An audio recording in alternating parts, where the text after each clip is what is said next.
அனைத்து நல்ல உள்ளங்களுக்கும், பெரியவங்களுக்கும், மேடையில் அமர்ந்திருக்கும் நண்பர்களுக்கும் என்னோட வணக்கத்தை தெரிவிச்சுக்கிறேன். இந்த விழாவின் நாயகன் சமுத்திரக்கனி சார். ஆக்சுவலாக நான் வந்து சமுத்திரக்கனி சாருக்கு ஞாபகம் இருக்குமான்னு தெரியல. ஒரு டிவி சீரியலுக்கோ இல்லைன்னா ஒரு படத்துக்கோ நீங்கள் வந்து மியூசிக் பண்ணுறதுக்காக ஒரு மீட் பண்ணியிருக்கோம் சார். நான் அந்த மீட்டிங்கில் வந்து நீங்கள் பேசின வார்த்தைகள்லாம் எனக்கு இன்னும் காதில் ஒழிச்சிட்ருக்கு. ஆக்சுவலி யார் எப்படி வேணால் போட்டோம், ஒருத்தன் ஏமாத்துறன்னு தெரிஞ்சால் கூட அவன்கிட்ட நம்மளாவே இருப்போம், நம்ம குணத்தை மாற்றிக்க வேண்டாம், ஏமாத்துறவனுக்கு தான் அது பிரச்சனை அப்படின்ற மாதிரி சில ஃபிலாசபி பேசிங்க சார் நீங்கள். ஆக்சுவலி அப்புறம் புதுசு அப்கமிங் என்கிட்ட அவ்வளோ பேசிக்கணுன்ற அவசியம் இல்லை. சக மனிதனாக வந்து என்னை ரொம்ப ரொம்ப ஒரு மனுஷத்தன்மையோடு ரொம்ப அன்பாக பேசி அந்த நிகழ்ச்சியை மறக்க முடியாது. இண்டஸ்ட்ரியில் உள்ள வெகு சில நல்ல உள்ளங்களில் ஒருத்தர் வந்து சமுத்திரக்கனி சார். அடுத்த விழா நாயகன் வந்து சார் எப்படி சொல்கிறதே தெரியல. 71 படங்கள், ஒரு வருஷத்துக்கு ஒரு படம். நீங்கள் வந்து 8ஆம் கிளாஸ்லேருந்து ஆரம்பித்தா இல்லை 8 வயசுலேருந்து ஆரம்பித்தா நடிக்கிறது நடிச்சுட்டு போயிடலாம், நிறைய படங்களில் ஆக்ட் பண்ணலாம், காலைல ஒரு ஷூட்டிங் ஈவினிங் ஒரு ஷூட்டிங் பண்ணலாம். ஆனால் டைரக்ஷன் அப்படின்றது 24 டிபார்ட்மெண்ட்டை கட்டி மேய்க்கிற விஷயம். அதை நீங்கள் வந்து 71 படங்கள் பண்ணது ரொம்ப பெரிய விஷயம் சார். ஆக்சுவலி பெரிய மாபெரும் சாதனை அது. ஆக்சுவலி சார்ட்டை நான் பார்த்து வியக்கிற விஷயம் வந்து பார்த்திங்கன்னா, எப்போவுமே அவரோட ஒழுக்கம், காலையில் எந்திக்கிறது, நைட் சீக்கிரம் படுக்கிறது, சொன்ன வார்த்தையில் கரெக்டாக நிற்கிறது, தைரியம் அப்படின்னு பல விஷயங்கள் இருக்குது சார். உங்கள்கிட்ட கற்றுக்கிறதுக்கு பல விஷயங்கள் இருக்குது. அந்த விஷயங்கள் வந்து இன்னைக்கு வரைக்கும் அப்படியே இருக்கீங்க சார். ஆக்சுவலி நீங்கள் நம்பரில் சொன்னால் தான் உண்டு 79 வயசுன்னு சொல்லிட்டு. ஆனால் வந்து உள்ள தலைவில் நீங்கள் ரொம்ப யங்கான ஒரு ஆள். இன்னும் ஐ திங்க் ஒரு 10 படம் சேர்த்தே பண்ணுவீங்க நீங்கள் தாராளமாக. அப்புறம் இந்த படத்தில் நடிச்சிருக்கக்கூடிய மற்ற இனியா, சாக்ஷி அகர்வால், இங்கே வந்திருக்கக்கூடிய பெரியவங்க கலைப்புலி தானு சார், பிட்டோ சார், மேலா மேடம், மற்ற எல்லா டெக்னீஷியனுக்கும் என்னோடய வாழ்த்துக்கள் தெரிவிச்சுக்கிறேன். மியூசிக் டைரக்டர் நீங்கள் எல்லோரும் வந்து ஒரு கண்டிப்பாக ஒரு இந்த படம் மாபெரும் வெற்றி படம் அமையணும்னு சொல்லிட்டு உங்கள் எல்லாருக்கும் வாழ்த்துக்கள் தெரிவிச்சுக்கிறேன். இந்த டைமில் வந்து இந்த படத்தை ஆதரவு தெரிவிக்கிறதுக்காக நீங்கள் வந்த பத்திரிகை நண்பர்கள் அனைவருக்குமே என்னுடைய மனமார்ந்த நன்றியை தெரிவிச்சுக்கிறேன். தேங்க்யூ. எல்லாருக்கும் வணக்கம். தேங்க்யூ ஸோ மச் எல்லாருக்கும். எஸ்ஏசி சாருக்கும் ரொம்ப தேங்க்யூ சொல்லணும் நான். ஆக்சுவலாக ஏன்னா படம் ஒரு 10 days தான் நான் ஷூட் பண்ணியிருந்தேன். அந்த படத்தில் எனக்கு வந்து கதை எதுவுமே தெரியாது. சார் அன்னன்னைக்கு சொல்லுவார், அன்னன்னைக்கு செஞ்சுட்டு இருந்தேன். சரி ஏதோ ஒரு ரோல் நல்ல ரோல் பண்ணுறோம் அப்படின்னு தெரிஞ்சிச்சு. அப்புறம் கிளைமேக்ஸ் இப்போ நான் உட்காந்து படம் பார்த்துட்டு இருக்கும்போது தான் கிளைமேக்ஸ் எனக்கே தெரியுது, இப்போ நம்ம இப்படி ஒரு ரோல் பண்ணியிருக்கோமா அப்படின்ற மாதிரி. ஸோ வந்து கரெக்டாக எனக்கு மேரேஜ் கிஃப்ட்டுன்ற மாதிரி கல்யாணம் அன்றைக்கி என்னை ஷூட்டிங் கூப்பிட்டாரு. அப்புறம் ஒரு நாள் பர்மிஷன் கொடுத்துட்டு அடுத்த நாள் வா அப்படின்னு கூப்பிட்டாரு. அதனால் வந்து ஒரு பெஸ்ட் மேரேஜ் கிஃப்ட் அப்படின்ற மாதிரி நான் நினச்சிப்பேன் சார் கொடுத்ததை. பட் தேங்க்யூ ஸோ மச் எல்லாருக்கும். Thank you so much. Thank you all. இப்போ செகண்ட்லி முடிச்சிடறேன். தேங்க்யூ ஸோ மச் இந்த ஆப்பர்ச்சுனிட்டிக்கு. அண்ட் எஸ்ஏசி சார் அவர் என்னோடய குருநாதர், அவர் கூப்பிட்டதுக்காக உடனே வந்து இந்த படம் பண்ணி கொடுத்தேன். அண்ட் தேங்க்யூ ஸ்டேஜில் உள்ள எல்லாருக்கும், இந்த படத்துக்கு சப்போர்ட் பண்ண வந்த எல்லாருக்குமே நன்றி நன்றி நன்றி. எல்லாருக்கும் வணக்கம். என்னோடய ஃபஸ்ட் மூவி நான் கடவுள் இல்லை. படம் நல்லா சூப்பராக வந்திருக்கு. எல்லோரும் சப்போர்ட் பண்ணுங்கள். தேங்க்யூ. 71st ஃபிலிம் எனக்கு இந்த சினிமோட்டோகிராஃபி சான்ஸ் கொடுத்த சாருக்கும், இதுக்கு உறுதுணையாக இருந்த ரமேஷ் ரங்கசாமி சாருக்கும் நன்றி, கணேஷ் சாருக்கும் நன்றி. தேங்க்யூ. எல்லாருக்கும் வணக்கம். Seriously, I'm very incredibly happy to part of this film. Sir வந்துட்டு எப்படின்னா இவரோட பேஷன் வந்துட்டு டுவர்ட்ஸ் அ ஃபிலிம் வந்து நம்மளே ரொம்ப இது நைட்டு 11 o'clock கால் பண்ணிவிட்டு ஏர்லி மார்னிங் 5:36 கால் பண்ணிட்டு இது அங்கே சஃபல் பண்ணலாமா, இது இங்கே சஃபல் பண்ணலாமான்னு சொல்கிற அளவுக்கு ஒரு பேஷன் இருக்கும். அதுதான் அவர் இன்ன வரையும் ட்ரைவ் பண்ணுதுன்னு நம்புகிறேன் நான். Every time he come up with some kind of social issues and all the films, he had done lots of films. But இந்த ஃபிலிமில் வந்துட்டு சார் வந்துட்டு girls traffic and female education பற்றி பேசியிருக்காரு. ஐ திங்க் அது ரொம்ப புதுசாக இருக்கும்னு நினைக்கிறேன் இந்த ஃபிலிமை பொறுத்தவரையும். But I'm so grateful to you sir. Thank you sir. வந்திருக்கும் அனைத்து பத்திரிகையாளர்களுக்கும், மேடையில் இருக்கும் பெரியவங்களுக்கு எல்லாருக்கும் என்னுடைய வணக்கம். ரொம்ப நாள் கழித்து எல்லாரையும் மீட் பண்ணுறதுல ரொம்ப ரொம்ப சந்தோஷமாக இருக்குது. இந்த படம் வந்து எனக்கு ரொம்ப ரொம்ப ஸ்பெஷல். ஏன்னா ஆஃப்டர் லாக்டவுன் கொரோனா சுச்சுவேஷனுக்கு அப்புறம் வரப்போகிற ஒரு படம். எஸ்ஏசி சாரோட டைரக்ஷனில் ஒர்க் பண்ணுறது அப்படின்றது ஒரு பெரிய பிளெஸ்ஸிங்காக நான் ஃபீல் பண்ணுறேன். ஏன்னா அவரை மாதிரி ஒரு லெஜெண்டரி டைரக்டரோட ஒர்க் பண்ணுறது எனக்கு கிடைச்ச ஒரு பெரிய லக்கு கூட அப்படின்னு நான் ஃபீல் பண்ணுறேன். அண்ட் கனி சாரோட வந்து நான் பெயரிங் பண்ணுறேன் இந்த படத்துக்கு. ஒரு கனமான ஒரு நடிகர் அவர் கூட போட்டி போட்டு நடிக்கிற மாதிரியெல்லாம் சீன்ஸ் இருந்தது. ஸோ செட்லேயே வந்து ரொம்ப உற்சாகமாக இருந்தது, ரொம்ப சப்போர்ட்டிவாக இருந்தது கனி சாரோட ஒர்க் பண்ணும்போது. அதே மாதிரி டயானா, சாக்ஷி எல்லாரும் வந்து எனக்கு தெரிஞ்சால் அவங்க தான் இந்த படத்தில் இருந்திருக்காரு. அண்ட் இந்த படத்தில் வந்து நான் பண்ணுற கேரக்டர் வந்து மகேஸ்வரி. ஒரு வில்லேஜ்லேருந்து வந்து சிட்டி லைஃப்பில் லீட் பண்ணுற ஒரு சிம்பிளான ஒரு ஹவுஸ் ஒய்ஃப், ஒரு ஹோம்லி கேர்ள். அவங்களுக்கு ஒரு ஃபேமிலியில் ஒரு இஷ்யூ வரும்போது எப்படி வந்து ஃபேஸ் பண்ணுறாங்க, அதுதான் வந்து நான் பண்ணியிருக்கிற கேரக்டர். ஸோ படத்தோட ட்ரெய்லர் நீங்கள் பார்த்துருக்கீங்க, நல்லா வந்திருக்குன்னு நான் எதிர்பார்க்குறேன். உங்களுக்கு எல்லாருக்கும் பிடிக்கும்னு நினைக்கிறேன். நீங்கள் எல்லோரும் படம் பாருங்கள், சப்போர்ட் பண்ணுங்கள். அண்ட் எஸ்எஸ்சி சாரோட ஒர்க் பண்ணுறது நான் சொல்லி தான் ஆகணும். ஏன்னா ஒவ்வொரு சீக்வென்ஸும் வந்து அவங்க நடித்து காமிப்பாங்க. ரொம்ப பொறுமையாக ஒவ்வொரு சீக்வென்ஸஸும் வந்து எடுத்து சொல்லி ஒரு 2 to 3 டைம்ஸ் வந்து சொல்லிகிட்டே தருவாங்க. ஸோ அது வந்து எனக்கு ஒரு புது எக்ஸ்பீரியன்ஸாக இருக்குது. ஸோ சார் கூட இன்னொரு படம் நடிக்கிறதுக்கு வாய்ப்பை கிடைச்சா கண்டிப்பாக நான் பண்ணுவேன். கூடிய சீக்கிரம் அது நடக்கும்னு எதிர்பார்க்குறேன். And telling about the crew members, இதோட music director Siddharth Vipin, cameraman Mahesh K Dev sir, அப்புறம் எல்லாரும் வந்து ஒரு ரொம்ப சப்போர்ட்டிவாக இருந்தது. அண்ட் லாக்டவுனில் நாங்கள் ஷூட்டிங் போகும்போது ரொம்ப டென்ஷனாக இருந்தோம். ஒரு வேளை வந்து இது எதாவது ஸ்டாப் ஆகிடுமோ, இல்லை எங்களால் ஃபினிஷ் பண்ண முடியாதா அப்படின்ற மாதிரியெல்லாம் ஃபீல் பண்ணியிருந்தேன். பட் எந்த பிரச்சனையும் இல்லாமல், எந்த தடையும் இல்லாமல் ரொம்ப ரொம்ப ஸ்மூத்தாக வந்து ஷூட்டிங் முடிக்க முடிஞ்சுது. ஸோ படம் நல்லா வந்திருக்குன்னு நினைக்கிறேன். நீங்கள் எல்லோரும் படம் பாருங்கள், சப்போர்ட் பண்ணுங்கள். தேங்க்யூ. எல்லாருக்குமே வணக்கம். மோஸ்ட்லி மேம் உங்கள் இன்ட்ரடக்ஷன்ஸ் எல்லாம் பயங்கரமாக இருக்குது, சூப்பராக இருக்குது. ஃபர்ஸ்ட்லி எஸ்ஏசி சாரோட எனக்கு செகண்ட் மூவி. சாரோட ஒரு தாட்டியும் ஒர்க் பண்ணும்போது எல்லாருமே சொல்கிறது டைமிங் ரொம்ப கீப்பப் பண்ணணும். அது இன்னும் நான் கொஞ்சம் படிக்க வேண்டியிருக்க மாட்டிருக்கு இல்லை சார். நான் கடவுள் இல்லை படம் வரும்போது சார் கால்ட் மீ ஆல்மோஸ்ட் வந்து shooting was done and he told me இந்த மாதிரி ஒரு சாங் பண்ணணும் அண்ட் பேக்ரவுண்ட் ஸ்கோர் பண்ணணும்னு சொன்னார். சாங் ஓட எமோஷன்ஸ் அந்த சாங் எக்ஸ்பிளைன் பண்ணும்போது I could see sir was very involve in the song. ஏன்னா சாங் வாஸ் அபவுட் ஒரு பொன் குழந்தைய பற்றி அண்ட் சரோட எக்ஸ்பீரியன்ஸ் வச்சு அந்த சாங் பற்றி அவர் எமோஷன் சொல்லும்போது I was very involve in it. So song முடிஞ்சு சாரே லிரிக்ஸ் எழுதியிருக்காரு அந்த சாங்கில். அண்ட் பிஜிஎம்லேயும் சார் கிட்ட ஸ்டூடியோவில் சார் ஏதோ பாடுங்கன்னு சொன்னேன் அண்ட் அதையும் நான் வச்சுருக்கேன் அந்த சாங்கில். ஏன்னா ரொம்ப எமோஷனலாக இருந்தது. And the song is one of the most emotional song. Saindhavi பாடியிருக்காங்க. எஸ்ஏசி சாரோட ஒர்க் பண்ணும்போது ஒரு தாட்டியும் ஒரு சீனும் பண்ணும்போது பேக்ரவுண்ட் ஸ்கோர்லேயும் either this movie or the previous movie I have learnt a lot. So thank you very much sir, ஒரு டீச்சராக இருக்கிறதுக்கு. அண்ட் நெக்ஸ்ட் சாக்ஷி சொன்ன மாதிரி அடுத்த சாங் கம்போசிங்கே நம்ம இன்றைக்கி ஸ்டார்ட் பண்ணிடலாமாட்டிருக்கு.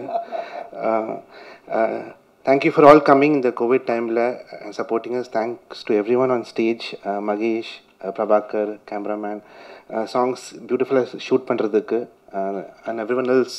Thank you very much and hope you support the movie. Thank you. Hi, எல்லாருக்கும் வணக்கம். சித்தார்த் சொன்ன மாதிரி பயங்கரமான ஒரு இன்ட்ரொடக்ஷன் கொடுக்குறீங்க. ஸோ ஒரு செகண்ட் எனக்கு பக்குன்னு ஆயிடுச்சு, என்ன சொல்ல போகிறீங்க போல். But thank you so much. So first of all உங்கள் எல்லாருக்கும் ரொம்ப ரொம்ப நன்றி. இங்கே வந்திருக்கீங்க, ரொம்ப சந்தோஷமாக இருக்குது. ஏன்னா ஆல்மோஸ்ட் 2 years கழிச்சு நாங்கள் இன்றைக்கி மீட் பண்ணிட்டுருக்கோம். So I feel very happy. Last 2 yearsஆக இண்டஸ்ட்ரியில் என்ன நடக்க போகுது, ஏன்னா அடுத்து லைஃப்பில் என்ன நடக்க போகுது நம்ம எல்லாரும் தெரியாமல் இருந்தோம். பட் யூனோ இன்னைக்கு again theatres have opened and you know it's so great to see that industry திரும்பியும் ரோல் ஆகுது. அண்ட் நம்மளோட movie that is Naan Kadavul Illai இன்னைக்கு ப்ரெஸ் மீட் அளவுக்கு வந்துருச்சு. So I'm very very happy. Thank you all so much for that. Naan Kadavul Illai. So this movie means that I am not God, literally சொல்லலாம். But I feel that இங்கே வந்திருக்கவங்க, நம்மளுடைய ஸ்டேஜில் இருக்கிறவங்க, நம்ம எல்லாருக்குள்ளே ஒரு கடவுள் இருக்கார். I think so. பிகாஸ் நம்மளோட சின்ன சின்ன விஷயங்கள் இருக்கட்டும், you know if you help somebody, show some form of humanity, அன்பாக இருந்தால் அந்த பாயிண்டில் நம்மளுக்கு அது சின்ன விஷயமா தோணலாம். But you know for the person அவங்க ரிசீவ் பண்ணுற போது அவங்க நம்மளுக்கு ஒரு ஏஞ்சலாகவும் பார்க்கலாம், ஒரு காடாகவும் பார்க்கலாம். ஸோ ஏன்னா God doesn't have a form, right? So you know through humans தான் அவங்க வராங்கன்னு நான் ஃபீல் பண்ணுறேன். So it's a beautiful title. And sir சொன்ன மாதிரி this is an amazing movie which is completely action packed thriller with a lot of family sentiment. நீங்கள் ட்ரெய்லரில் பார்த்துருப்பீங்க. So I'm really happy to be a part of this movie. SAC sir நம்மளோட movie director. Well, this is his 71st film. So being a part of 71st film is a huge blessing. Thank you so much sir. Actually sir எனக்கு gap மாதிரியில் கூப்பிட்டாங்க, but ஏதோ ஒரு விஷயத்தினால நம்ம work பண்ண முடியல. So I'm very happy that இந்த படத்தில் நாங்கள் ஒர்க் பண்ணிகிட்ருக்கோம். அண்ட் என்னை பொறுத்த வரைக்கும் ஐ டோன்ட் நோ சார் அவங்களுடைய ஃபஸ்ட் மூவியில் எப்படி இருந்தாங்க, பட் இந்த மூவி இது 71st மூவி இருந்தாலும் அவங்க அதே எனர்ஜி, அதே பேஷன், அதே என்தூசியாசம், அவ்வளோ ஆக்ஷன் பேக்டாக இருக்கும் entire set. So it's like every day is a new day. அவங்களுடைய philosophy is like every day is a new day. அதே எனர்ஜியில் அதே பேஷனில் ஒர்க் பண்ணிகிட்டே இருக்கணும் லாஸ்ட் வரைக்கும். So thank you so much for teaching that to me sir. And 2-3 விஷயம் இருக்குது, அதை பற்றி சொல்லலாமா சார்? டைம் இருக்கா? ஓகே. ஸோ ஒரு சீன் நம்ம எடுத்துகிட்டு இருந்தோம் ஆன் திஸ் ஈசிஆரில் ஒரு சப்வே இருக்கும். அந்த சப்வே மேலே ஓடி ஓடி நானும் சமுதுகனி சாரும் ஓடிட்டே இருக்கோம். அண்ட் பின்னாடி camera is also running with it. And SSC சாரும் ஃபுல் ஸ்பீடில் ஓடிட்டே இருக்காங்க. ஸோ அது 2-3 வாட்டி அந்த டேக் போயிட்டே இருந்தது. ஃபுல்லாக டேக் முடிச்சுட்டு நாங்கள் கீழே இறங்குறோம். கீழே இறங்கிட்டு எனக்கு அப்படி மூச்சு வாங்குதேன். லைக் தண்ணி கொடுங்கப்பா, முடியலப்பா. சார் இஸ் லைக், என்னம்மா நீ இந்த வயசில் போயிட்டு இப்படி மூச்சு வாங்கினா, நீ அவ்வளோ ஃபிட்னஸ் இது அதுன்னு சொல்லிட்டு இருக்கேன், அப்புறம் என்ன ஆச்சுன்னு சொல்லிட்டு he just pulled my hand and took me and went. I was like, sir, what an inspiration you are. That is so cool. And one more incident நான் இது சொல்லி ஆகணும் sir. Sorry, excuse me for this, but ஒரு scene போயிட்டுருக்கு where I'm at gun point. So sir அந்த துப்பாக்கி எடுத்துகிட்டு அந்த ஃபுல்லாக அந்த ஒரு சீன் நடிச்சு காமிச்சார் அந்த ஒரு பொண்ணுக்கு. ஸோ அந்த என்டையர் சீன் பெர்ஃபார்ம் பண்ணும்போது அவங்களும் ரியலைஸ் பண்ணல, நானும் ரியலைஸ் பண்ணல. துப்பாக்கி வைக்கும் போது இங்கே எனக்கு பயங்கரமாக அடிச்சிச்சு. ஸ்டார்டட் ப்ளீடிங், ஃபுல்லாக ஸ்வெல்லிங் ஆகிடுச்சு. பட் நாங்கள் எல்லாரும் மொத்த செட்டே அந்த பர்ஃபார்மன்ஸில் அவ்வளோ அப்சார்ப்டாக இருக்கும். So sir is fully performing. அது கன் ஷாட்க்கு அப்புறம் எப்படி ரியாக்ட் பண்ணுவான், he falls down on the ஃப்ளோரில் விழுந்ததுக்கப்புறம் 10 seconds just complete silence. So நான் அங்கே இருக்கேன் பக்கத்தில். ஐம் லைக், சார் ஐயோ ஓகே, என்ன ஆச்சு, please look at what is happening. அப்புறம் ஒரு 10 செகண்ட்க்கு அப்புறம் he is just getting up, full மாஸாக he is getting up and he is like, இப்படி தான்மா நடிக்கணும். I'm like, my god, entire set is clapping for him. And then sir பார்க்குறாங்க, இங்கே ஃபுல்லாக பிளட் வந்துட்டு இருக்கு. இஸ் லைக், என்னம்மா ஆச்சு? ஐ வாஸ் லைக், ஐயோ oh my God, full hit அந்த துப்பாக்கி, because we were shooting with real pistols. So ஃபுல்லாக அந்த ஹிட் ஆகணுனால சார் இஸ் லைக், சீக்கிரம் ப்ரொடக்ஷன் ஐஸ் எடுத்துகிட்டு வாங்க. ஐஸ் வைக்கும் போது அவ்வளோ இன்டென்ஸான ஒரு சீனு. அந்த சீனில் அவங்க காமெடி பண்ணுறாங்க. கடைசியில் ஹீரோயின் மேலே ஐஸ் வைக்க வச்சுட்டிங்களப்பா எனக்கு. I'm like, oh god sir, எப்படி like there is so many variations to this particular personality. So I think I'm very, very blessed.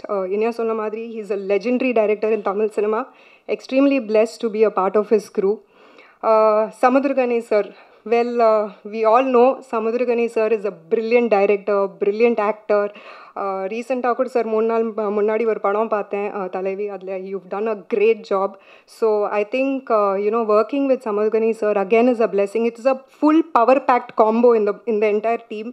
And Samudragani sir பற்றி ஒரு விஷயம் சொல்லணும்னா, I have to say this, that ஒரு நாள் சும்மா ஷார்ட்டுக்கு நடுவில் I asked him, sir, நீங்கள் என்ன நினச்சிட்ருக்கீங்க, நான் கரெக்டான ஒரு ட்ராக்கில் போயிட்டுருக்கேன், நான் what is your உங்களோட ஃபீட்பேக் என்ன எனக்கு? So he told me few words which was very very inspiring. Sir சொன்னார், இல்லை நியூஸ் பேப்பர் ஓப்பன் பண்ணி பார்த்தாரே நீ இந்த படம் பண்ணுற, அந்த படம் பண்ணுற, இது பண்ணிட்டுருக்கேன், அது பண்ணிட்டுருக்கேன், ஏதாச்சும் ஒன்று வந்துகிட்டே இருக்குது. ஸோ எல்லா இடத்துலையும் யுவர் நேம் இஸ் தேர். நல்ல விஷயம் தான். அண்ட் கரெக்டான ஒரு ட்ராக் வந்து உனக்கு அதுவே தானாலே வரும். அந்த ட்ராக் வரும்போது நீ அந்த ட்ராக்கில் மட்டும் நீ ஃபாலோ பண்ணிக்கோ. ஸோ இந்த மாதிரி lot of inspiring, lot of motivating words. So I would say like a mentor, ஒரு மென்டராக இருந்துட்டுருக்காங்க சமுத்திரகனி சார் என் கூட இந்த படத்தில். So thank you so much sir for that. Saravanan sir, நம்மளோட வில்லன். ஆக்சுவலி சரவணன் சார் கூட என்னோட என்கவுண்டர் பார்த்தீங்கன்னா பிக் பாஸ் ஹவுஸ் தான். அங்கே அவங்க ஒரு டிஃப்ரெண்ட்டான ஒரு சரவணன் சார் பார்த்தேன் நான். வெரி சாஃப்ட் அண்ட் என்னை பொறுத்த வரைக்கும் he was very soft. And ஒரே ஒரு ஆள் எனக்கு அந்த என்டையர் வீட்டில் புரிஞ்சுக்கிறது ஒரு சரவணன் சார் தான். ஏன்னா நிறையா விஷயம் உங்களுக்கு தெரியாது, உள்ளே நடந்தது. ஸோ அதான் என்னோட பாயிண்ட் ஆஃப் வியூலேருந்து. பட் படத்தை பார்க்கும்போது, படத்தை ஃபுல்லாக வெளியே வரும்போது I was like, my God, what a crazy performance. அவ்வளோ பயங்கரமான ஒரு பர்ஃபார்மன்ஸ் பண்ணிட்டுருக்காங்க. It's very scary. ஏன்னா அந்த சரவணன் சாருக்கும் இந்த சரவணன் சாருக்கும் 365 degrees டிஃப்ரென்ஸ் இருக்குது. So he is not here to celebrate this event with us, but good job sir. Next நம்ம டயனா இஸ் சைல்டு ஆர்டிஸ்ட். இவங்க சொன்னாங்க ஹர் ஃபர்ஸ்ட் மூவி. ஆக்சுவலி இந்த வயசுலலாம் ஐ வாஸ் அவ்வளோ கூச்சம் வரும் எனக்கு. என் அம்மா அப்பா முன்னாடி நான் பேச்ச வார்த்தையே வராது, அப்படியே கீழே தான் பார்த்துட்ருப்பேன், புக்ஸில் தான் இருப்பேன் எப்போவுமே. ஸோ இந்த வயசில் அவங்க அம்மா அப்பா முன்னாடி அவ்வளோ பியூட்டிஃபுல் பர்ஃபார்மன்ஸ் பண்ணியிருக்காங்க. No absolute filters. So I think great job girl you're gonna rock and ஒரு பெரிய ஃப்யூச்சர் இருக்கும் ஒன்று முன்னாடி. Iniya is a very very old friend of mine. Actually நிறைய அவார்ட் ஃபங்க்ஷன்ஸ் எல்லாம் பார்த்துட்ருக்கோம். இந்த படத்தில் அவ்வளோ காம்பினேஷன் சீன்ஸ் கிடையாது, பட் ஒரு சீனில் இருந்தது where both of us are together and I think she nailed it. அந்த சீன் ட்ரெய்லர்லேயும் வந்தது அந்த குழந்தை விஷயம். So it was really really good. Good job to you Iniya. And நம்ம கேமராமேன் சார், வெல் ஆக்சுவலி நிறையா ஷார்ட்ஸில் நம்மளுக்கு எஸ்எஸ்சி சார் பார்த்து தெரியும், ஒரு சிம்பிளான ஒரு ஷார்ட் எடுக்கவே மாட்டாங்க. எல்லா சீனில் யூனோ கிம்பல் வச்சுட்டு ஃபுல்லாக ரவுண்ட் ட்ராலி இது அது everything will be different type of shots. So அந்த விஷயம்லாம் அவங்க you know it was very tough இந்த பிகினிங் ஸ்டேஜஸ், ஆனால் சூப்பராக கோஆப்ரேட் பண்ணி கொடுத்தாங்க. So thank you so much sir for that. And Siddharth Vipin, நம்மளோட music, very old friend of mine again. So you've done a great job. அந்த ஒரு ஃபுல் சோல்ஃபுல்லாக நீங்கள் ஆட் பண்ணிட்டீங்க அந்த சென்டிமெண்ட்ஸ், இமோஷன்ஸ், கரெக்டான ஒரு பேக்ரவுண்ட். ஸோ இந்த படத்தில் இப்போ நான் என்னோடய கேரக்டர் பற்றி வரேன். So I'm playing a CBI officer and first time இந்த மாதிரி ஒரு ரோல் பண்ணிட்டுருக்கேன். ஸோ சார் எனக்கு ஃபஸ்ட்டு சொல்லும் போது I was very happy, very excited. Yes sir கண்டிப்பாக பண்ணிக்கலாம், whatever it is, we'll work it out and all that. So poga poga I realized that you know it's a very interesting role, or nalla character graph irukku. So I was very happy about it. So finally இந்த படம் பார்த்தீங்கன்னா it's a beautiful movie. உங்கள் family கூட நீங்கள் பார்க்கலாம். Finally தியேட்டர்ஸில் release ஆக போகுது. So very happy and I hope you all like it and enjoy it. Thank you. அனைத்து பத்திரிகை நண்பர்கள், ஊடக நண்பர்கள் அனைவருக்கும் வணக்கம். மேடையில் அமைந்திருக்கும் திரு தானு சார் அவர்கள், திரு பிரட்டு சார் அவர்கள், கனி அண்ணன், ராஜேஷ் மற்றும் எனது குருநாதர் திரு எஸ்ஏசிசி சார் வந்து எங்களெல்லாம் மிகப்பெரிய ஒரு குரு. இன்றைக்கி மேடையில் நிற்கிறேன்னா சார் இல்லாமல் நாங்கள் இல்லை, நானும் சரி ராஜேஷ் சரி. ஸோ அந்தளவுக்கு எங்களுக்கு கற்றுக் கொடுப்பாரு. ஒரு நேரம் தவறாமை அப்படிங்கிற ஒரு விஷயம் சாப்டர் எடுத்துக்கிட்டாலே அது பெருசாக நம்ம சொல்லலாம். இன்றைக்கும் அந்த இதை கடைப்பிடிச்சிட்ருக்காரு சாரும், நாங்களும் அதை ஃபாலோ பண்ணுறோம். ஒவ்வொரு டிஸ்கஷன்லையும் என்னோடய ரூமில் ஒவ்வொரு கதையை பேசும்போதும் சார் தான் வந்துட்டு போவார் ஃபேஸ் முன்னாடி. ஒரு விஷயம் சொல்லுவார், இன்றைக்கி ஞாபகப்படுத்த நான் விரும்புகிறேன். ஆஃபீஸ்க்கு வரும்போது கொஞ்சம் லேட்டாக வந்தால் கூட அவர் என்ன சொல்லுவார்னா, உனக்கு திறமை இருக்கோ இல்லையோ, ஆனால் நீ நேரத்துக்கு வந்துடு, நான் உனக்கு திறமைக்காரன் ஆக்குறது என் பொறுப்பு அப்படின்னாரு. ஸோ அந்த வரையில் இன்றைக்கி என்னை திறமையாக ஆக்குனது சார் தான். ஸோ அவருக்கு இந்த இடத்துல எனக்கு நன்றி. இந்த படம் நான் பார்த்துட்டேன், நான் கடவுள் இல்லை. அதில் மெயினாக வந்து சார் அவரே சொல்லிட்டார், நான் சொல்ல நினச்சேன். அவருடைய ப்ளஸ்ஸே வந்து த்ரில்லர் தான். த்ரில்லரில் வந்து அடிச்சிக்கவே முடியாது. ஃபஸ்ட்டு ஒரு சோசியலில் வச்சு ஒரு படம் பண்ணி சக்ஸஸ் பண்ணது சார் தான். அதுக்கு முன்னாடியெல்லாம் ஒரு ஃபேமிலி கதை இருக்கும், ஒரு ஃபேமிலி அதில் ஒரு லவ் இருக்கும், அப்படி இருக்கும். ஒரு சோசியல் கதையை எடுத்து ஃபஸ்ட்டு அதை கொண்டு வந்த ஒரு ஃபார்மேட் செட் பண்ணார். அதே மாதிரி அவர் அதை விட்டுட்டு வேறு ட்ராக்லாம் போயிட்டு திரும்பி அகைன் வந்திருக்காரு. திரும்பவும் இந்த படம் அதை ப்ரூவ் பண்ணியிருக்காரு. அது மட்டும் இல்லாமல் மேக்கிங் வந்து இன்றைக்கி ஸ்டைலில் அவரோட படங்கள் நான் எல்லா படத்தையும் நாங்கள் பார்த்துருக்கோம். அன்றைக்கே வந்து ஒயிட் லென்ஸ்லாம் 2-3 ஷாட் தான் யூஸ் பண்ணுவாங்க. ஒரு சீக்வன்ஸ்க்கே ஒயிட் லென்ஸ் யூஸ் பண்ணுவார். அதே மாதிரி இந்த படத்தில் 2-3 சீக்வன்ஸ் ஒரு சிங்கிள் ஷாட்லாம் ஷூட் பண்ணியிருக்காரு. பயங்கர சூப்பராக இருக்குது. அது கிம்பலில் ஃபஸ்ட்டு சாக்ஷி சொன்ன மாதிரி ஒரு ஷாட்டில் வந்து சுற்றி ஒரு டயர்டாகிடுவோம் நமக்கே. ஆனால் ஒரு சீனை ஒரு த்ரில்லர் குறையாமல், அந்த பரபரப்பு குறையாமல் இருக்கிறதுக்காக அந்த எடுக்கிற விதம் வந்து சாருகிட்ட இன்றைக்கும் அந்த ஒரு இதை நம்ம கற்றுக்கலாம். அந்த வகையில் இந்த படத்தில் நிறைய விஷயங்கள் புதுமையாக இருக்குது. கணியண்ணனோட பெர்ஃபார்மன்ஸ் ஆகட்டும், எனக்கு வந்து ரொம்ப இன்னும் பிடிச்சது வந்து அதில் அப்பத்தா கேரக்டர் நடிச்சிருப்பாங்க, மாயக்கான்னு நினைக்கிறேன். அவங்களோட சீக்வன்ஸ் ஃபுல்லாகவே செம்ம காமெடியாக இருக்கும். படம் பாருங்கள், கண்டிப்பாக அது வந்து பயங்கர ஒர்க் அவுட் ஆகிருக்கும். ஸோ ஒரு இன்னசென்ட்டான ஒரு அப்பத்தா கேரக்டர் ஒரு அற்புதமாக பண்ணியிருக்கோம். அதேமாதிரி இந்த குழந்தை கிட்ஸு இவங்களோட சீக்வன்ஸ் வந்து பார்த்தீங்கன்னா ஒரு தைரியம் ஒன்று எடுக்கிறதுக்கு அந்த பொண்ணு நல்லா அற்புதமாக பண்ணியிருக்காங்க. சரவணன் சார், நீ சொல்ல மாதிரி பருத்திவரன் சரவணன் சார் பொறுத்த வரைக்கும் எப்படின்னா ஒரு ரொம்ப சாஃப்டான கேரக்டர், ஆனால் பெர்ஃபார்மன்ஸ் நல்லா பண்ணியிருக்கோம். நான் அவரோட ஒர்க் பண்ணியிருக்க ஒரு படம். இதில் அவருடைய சீக்வன்ஸ் ரொம்ப அற்புதமாக இருக்குது. ஒரு வில்லனாக வந்து நம்மளை உண்மையிலே பயமுறுத்தும். 2 மணி நேரத்தில் பாடி லைட்டாக ஒரு சின்ன ஜர்க் அடிச்சிடும்.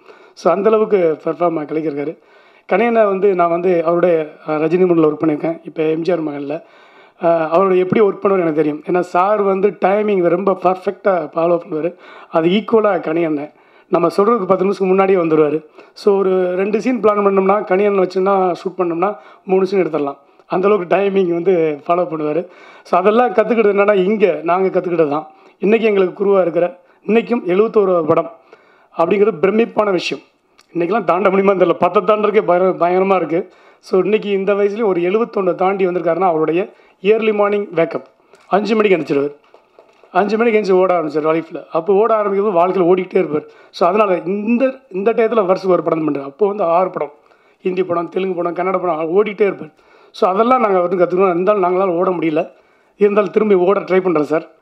இந்த விழாவில் வந்து கலந்துருக்கு வாய்ப்பு கொடுத்ததுக்காக இந்த படக்குழு அனைவருக்கும் வாழ்த்து சொல்லி நன்றி சொல்கிறேன். நன்றி, வணக்கம். எல்லாருக்கும் வணக்கம். சரி சார், எல்லோருக்கும் வணக்கம். ஸோ ரொம்ப சந்தோஷமாக இருக்குது. அதான் 75வது வயசில் 71வது படம் அப்படின்னு யோசிச்சுட்டே இருந்தோம். எப்போ படம் ஆரம்பிச்சிருவார் சார்? 80 சார். எப்போ படம் பண்ண ஆரம்பித்தார்? ஒரு வருஷத்துக்கு எத்தனை படம் பண்ணியிருப்பாருன்ட்டு நானே கனி சார் பண்ணுறோம்லாம் பேசிகிட்டே இருந்தோம்.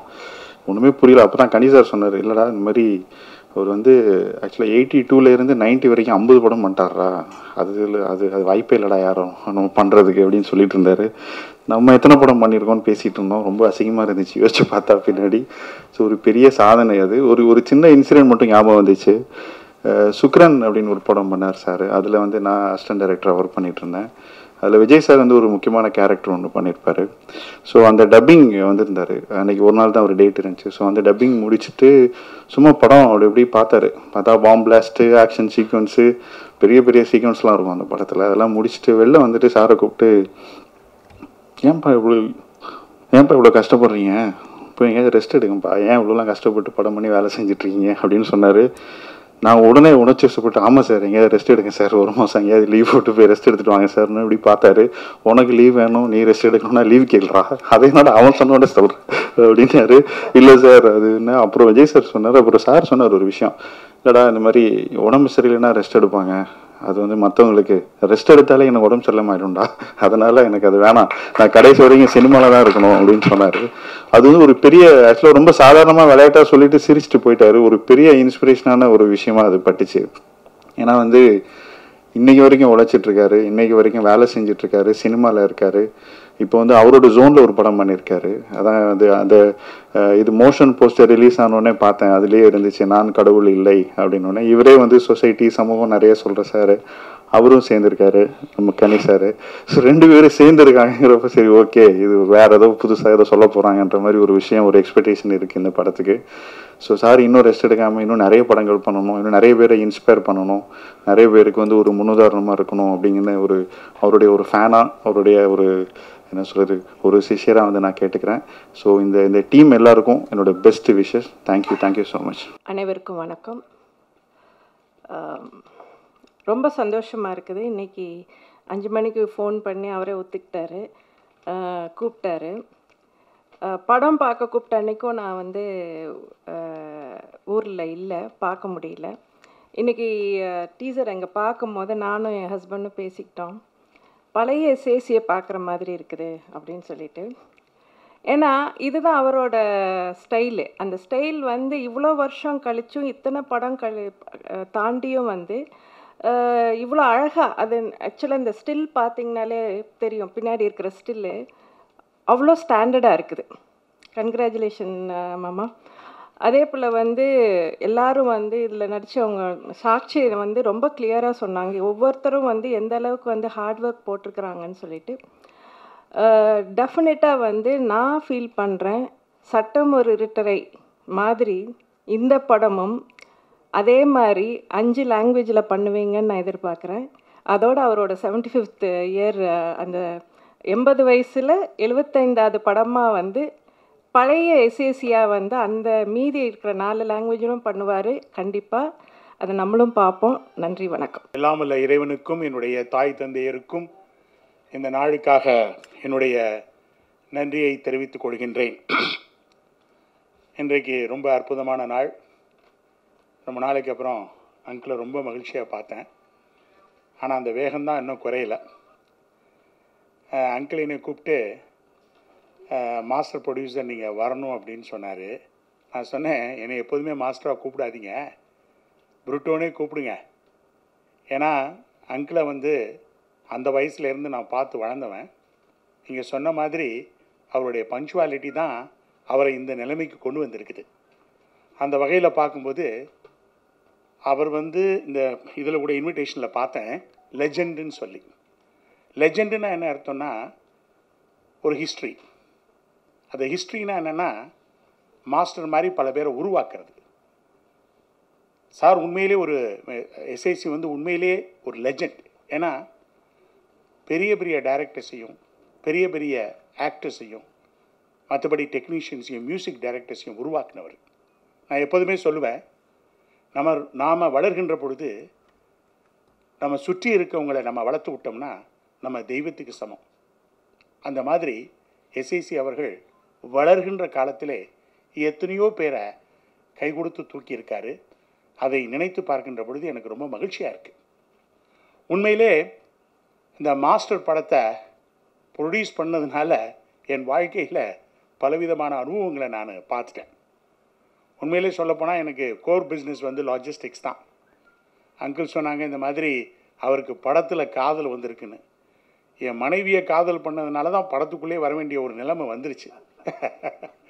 ஏன்னா நான் வந்து ஒரு சின்ன ஆஃபீஸ் போட்டு ஒரு 4-5 பேரை வச்சு ஒரு சின்ன முதலீடில் என்னுடைய தொழிலை ஆரம்பித்த காலகட்டத்தில் உண்மையிலே என்னுடைய ஆஃபீஸுக்கு வந்து அவருடைய சிஸ்டருடைய மகளை நான் கல்யாணம் பண்ணிக்கணுங்கிறதுக்காக என்னைய பார்க்க வந்திருக்கார். வந்தப்போ ஆக்சுவலாக பார்த்தீங்கன்னா இன்னும் ஒரு வாரத்தில் இன்னொரு கேர்ளோட எனக்கு வந்து என்கேஜ்மெண்ட் ஆக வேண்டிய ஒரு நிர்பந்தம். அப்படிப்பட்டவன், ஏன்னா எங்கள் அம்மாவுக்கு அவங்க ஃபேமிலியை ரொம்ப பிடிக்கும்.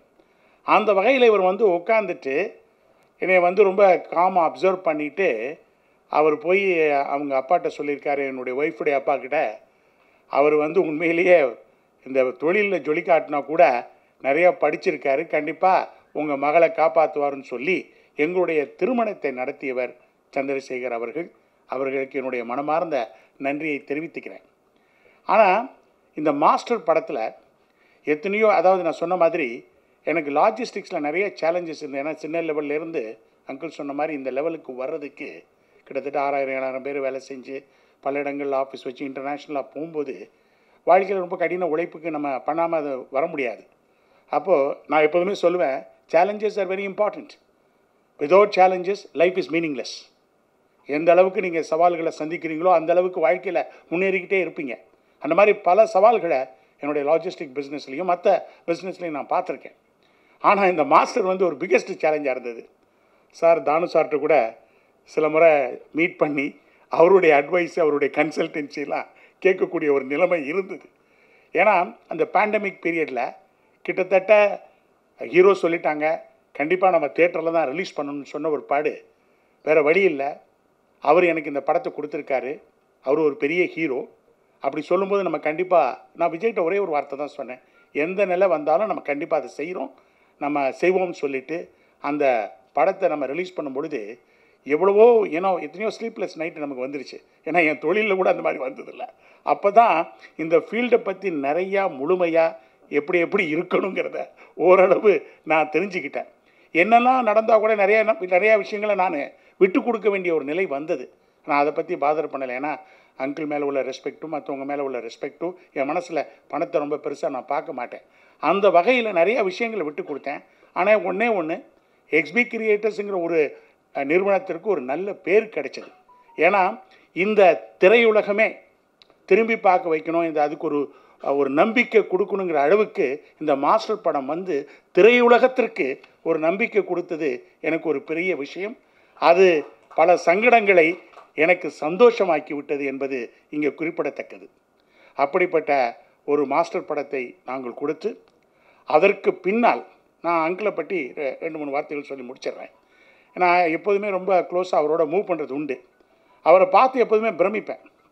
ஏன்னா இந்த வயசுலையும் இவ்வளவு ஸ்பீடாக இவ்வளவு ஃபாஸ்ட்டாக இருக்கீங்களே எப்படி அங்கிள்னு சொல்லுவேன். இப்போ அவங்க டைரக்டர் சொன்னது மாதிரி அவர் சொல்லுவார், நான் எப்போதுமே நான் ஓடுறதை நிறுத்தக்கூடாது. அதான் அழகாக சொல்லுவாங்க. அதாவது செல்பவர்கள் வந்து வாழ்க்கையில் நின்று கொண்டே இருப்பார்கள், ஜெயித்து கொண்டே இருப்பார்கள். ஆனால் நின்று கொண்டு இருப்பவர்கள் வாழ்க்கையில் கண்டிப்பாக நாட்களை தின்று விடுவார்கள். அவர்களால் வாழ்க்கையில் முன்னேற முடியாது.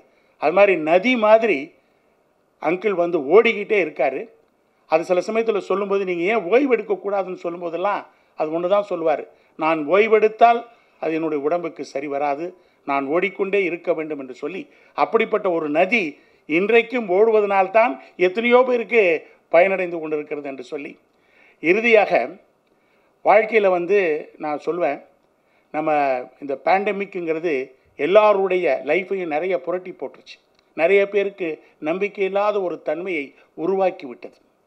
ஆனால் நான் என்னுடைய வாழ்க்கையில் நான் பார்த்தது, ஒவ்வொரு ஸ்டேஜ் ஆஃப் கெலாமிட்டி, ஒவ்வொரு stage of danger, God is always there. அந்த ஃபெய்த் நம்மக்கிட்ட இருக்கணும். அதை தான் சொல்லுவேன், நம்ம கடலில் மூழ்கினாலும்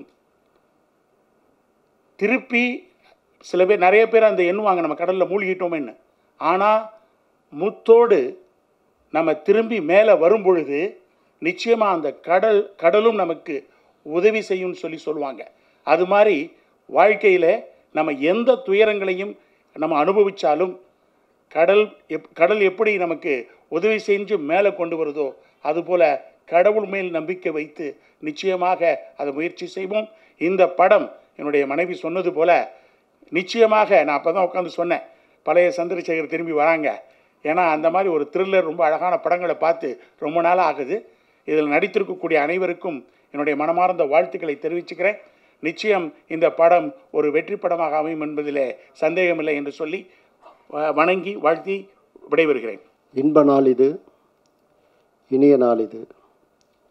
என் அகமாலும் எஸ்ஏசி அவர்கள் உள்ளிட்ட மேடையில் அமர்ந்திருக்கும் திரைச்சிற்பிகளே, விழாவில் பங்கு கொள்ள வந்திருக்கும் நண்பர்களே, சகோதரர்களே, தொலைக்காட்சி தோழர்களே, ஊடக நண்பர்களே, உங்கள் அனைவருக்கும் என் பணிவான மாலை தமிழ் வணக்கத்தினை மகிழ்வோடு தெரிவித்துக் கொள்கின்றேன். எஸ்எஸ்ஆரை பற்றி சொல்லணுன்னா, சுறுசுறுப்பு மாத்திரமல்ல, கடமையில் கண்ணும் கருத்துமாக செயலாற்றுபவர். இந்த படத்தை வந்து உண்மையிலேயே பார்த்து மகிழ்ந்து நெகிழ்ந்து சிலாகித்து சிலித்து சொல்லனா சந்தோஷத்தில் திளைத்திருக்கக்கூடிய ஒரு சூழல் அந்த படத்தை பார்க்கும்போது எழுந்தது. இந்த விழாவில் மொத்தத்தில் என்னவோ ஒரு உண்மை முழு வெளிச்சம் போட்டு காட்டத்தான் செய்கிறது. முதலில் அவர் பேசும்பொழுது கதையினுடைய ஒரு முக்கியமான ஒரு இடத்தை அவர் சொல்லி செய்திருக்கிறார். ஆனால் அது சொல்லக்கூடாதான் நான் சொல்லிட்டாரு. ஆனால் என்ன ஒரு உண்மைன்னா, இவர் செய்த அந்த கற்பனை அமெரிக்காவையே உருளிக்க எடுத்திருக்கிறது ஒரு சிறுவனுடைய செயல். ஆகவே ஊடக நண்பர்களும் பத்திரிகை சகோதரர்களும் இந்த விஷயத்தை பெரிதுபடுத்தினால் இந்த படத்திற்கு பெரிய ஜனத்திரளை அழைத்து வரக்கூடிய ஒரு வல்லமை இந்த படத்திற்கு அந்த கதைக்கு உண்டு.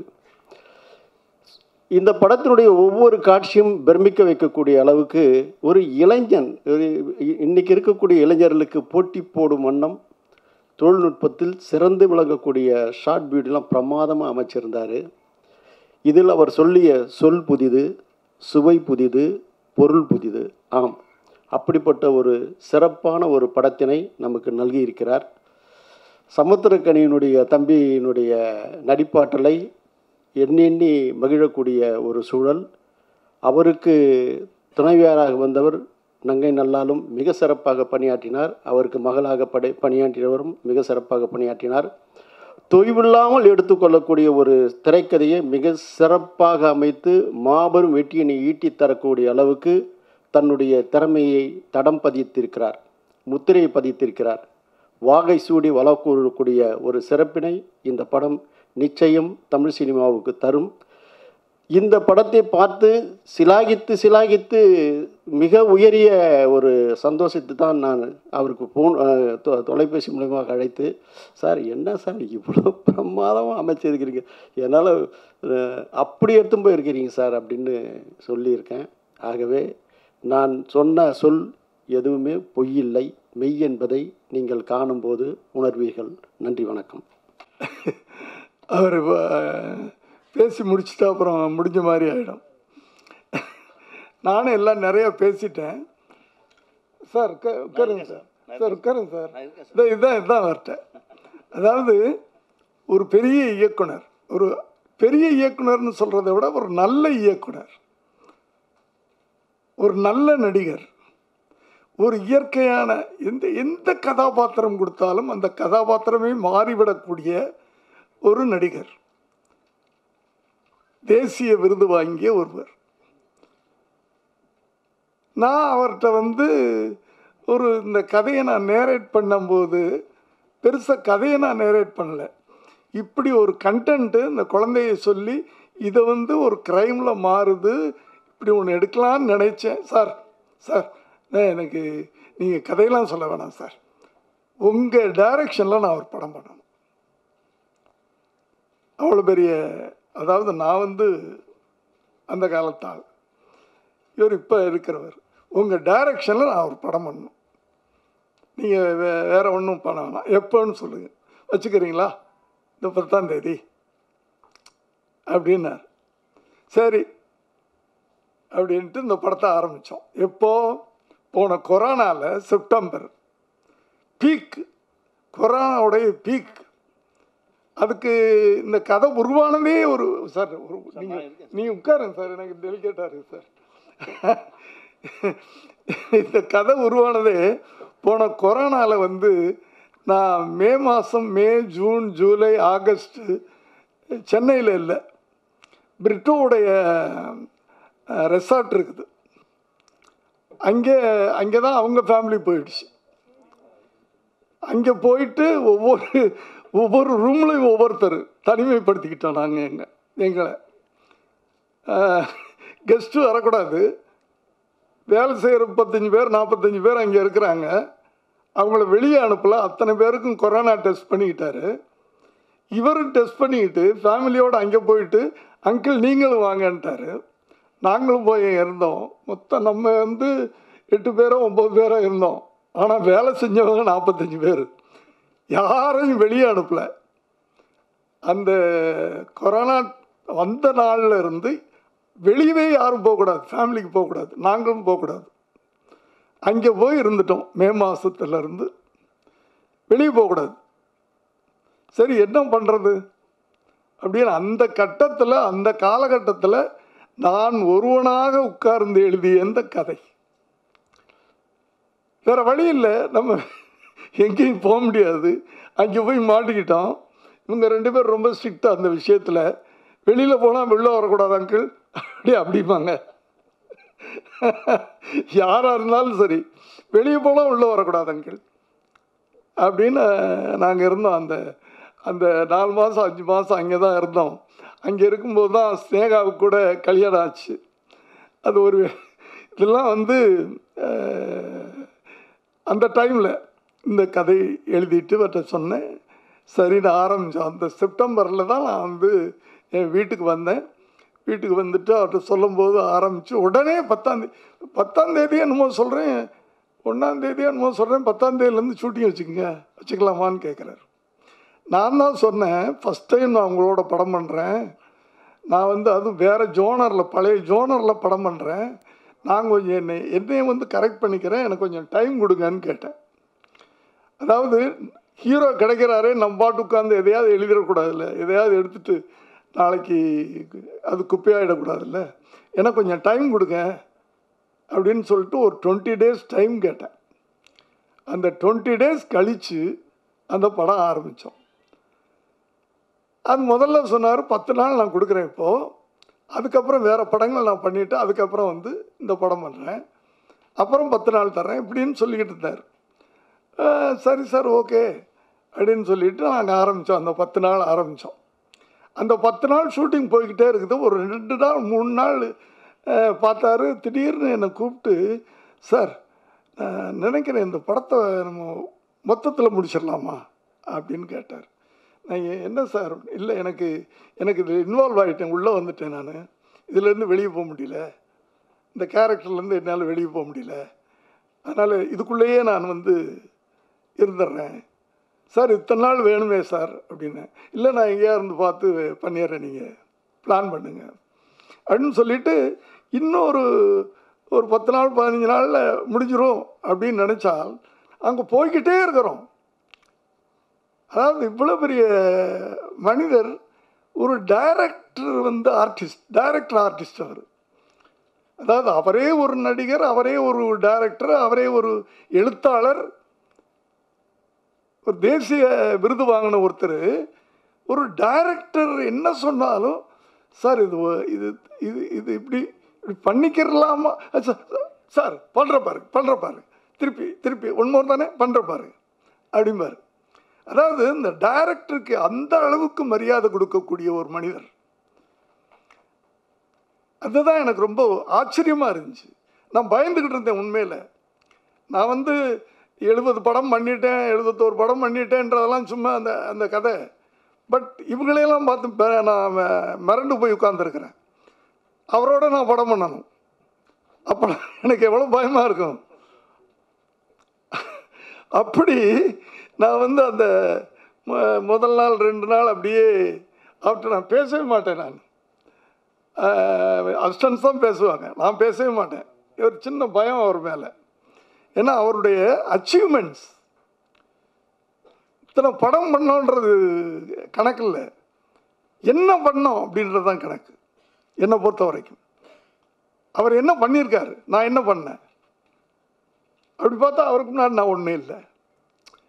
அப்படியாப்பட்ட நான் அவரோட படம் பண்ணுறேன் ஃபுல் பிக்சர். அந்த நான் நினைக்கிறதையெல்லாம் அவர் சொல்லுவார், நீங்கள் என்னென்னு நினைக்கிறீங்களோ எடுங்க சார், ஒன் மோர் வேணுமோ எடுங்க சார்.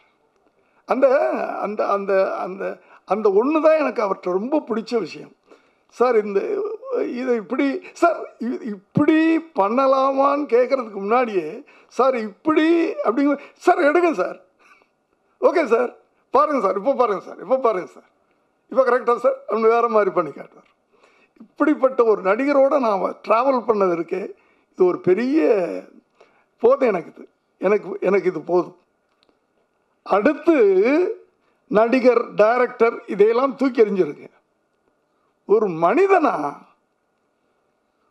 ஒரு ஒரு உணர்வு மிக்க மனிதனாக, சமுதாயத்தில் இவ்வளவுலாம் தப்பு நடக்குதுன்னு கோவப்படுற ஒரு மனிதனாக நான் எப்படி இருந்தனோ அப்படியே அவர்.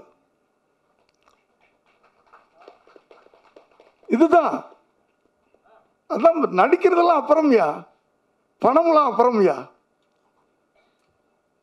பணத்தை பெருசாக நினைக்கிறது இல்லை அவர். உண்மையா இருக்கணும். அப்படி உண்மையான ஒரு மனிதரோட நான் ட்ராவல் பண்ணியிருக்கேன். அதுக்காக நான் சந்தோஷப்படுறேன். அதை நான் அவர் பேசுறதுக்கு முன்னாடி சொல்லிடணும்னு ஆசைப்பட்டேன், சொல்லிடுறேன். நன்றி, வணக்கம் சார். பெரிய வார்த்தை எல்லாம் நீங்கள் சொல்லிட்டீங்க. இறைவனுக்கு நன்றி. ரொம்ப மகிழ்ச்சியான ஒரு தருணம். வந்திருக்கக்கூடிய சகோதர சகோதரிகள் அனைவருக்கும் என் மனமார்ந்த நன்றி.